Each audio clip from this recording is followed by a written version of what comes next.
చేస్తున్నది నేను కాదు, జగన్మోహన్ రెడ్డి గారు. ఆస్తుల మీద నాకు ప్రేమ లేదు. నా పోరాటము ఆస్తుల కోసం కాదు, ఆస్తులు నా అజెండా కూడా కాదు. నిజంగానే ఆస్తులు నా అజెండా అయితే తెలంగాణలో పార్టీ పెట్టేదాన్ని కాదు.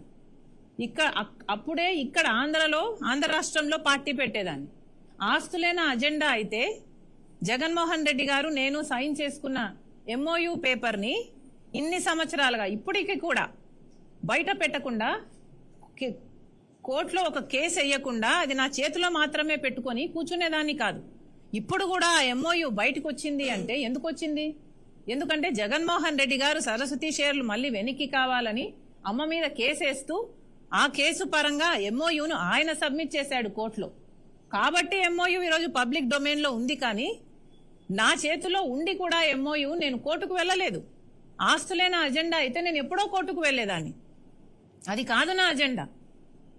అసలు వాస్తవానికి జగన్మోహన్ రెడ్డి గారు కదా మోడీ గారి దత్తపుత్రుడిగా ఆయన రాజకీయ లబ్ధి కోసం ప్రత్యేక హోదాను తాకట్టు పెట్టారు, పోలవరాన్ని తాకట్టు పెట్టారు.